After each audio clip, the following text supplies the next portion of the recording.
Grammar ছাড়া কি ইংরেজি শেখা সম্ভব? উত্তর হচ্ছে না। তাহলে যারা বলে যে গ্রামার ছাড়া ইংরেজি সম্ভব বা গ্রামার ছাড়া স্পিকিং, এটা কেন বলে? আসলে গ্রামার ছাড়া স্পিকিং সম্ভব। কারণ হচ্ছে যারা ওই দেশে বসবাস করে, অর্থাৎ ইংল্যান্ড অথবা আমেরিকাতে, ওখানে অবশ্য অশিক্ষিত লোক কম, কিন্তু যারা অশিক্ষিত তারাও কিন্তু ইংরেজিতে কথা বলে। কথা বলতে কিন্তু গ্রামারের খুব একটা প্রয়োজন পড়ে না, কিন্তু ফর্মালি ইংলিশ শিখতে হলে অবশ্যই গ্রামারের প্রয়োজন।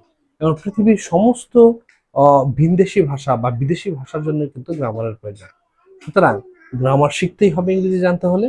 আর সঠিকভাবে জানতে হলে তো অবশ্যই আমরা এই চ্যানেলে এসএসসি এবং অনার্সের ইংরেজি সম্পর্কে আলোচনা করব, এবং গ্রামার নিয়ে আলোচনা করব, এবং ফার্স্ট পেপার সম্পর্কে, এসএসসি ফার্স্ট পেপার সম্পর্কে। সুতরাং ফলো দিয়ে অথবা সাবস্ক্রাইব করে পাশেই থাকুন। ধন্যবাদ সবাইকে। Please subscribe or follow the channel.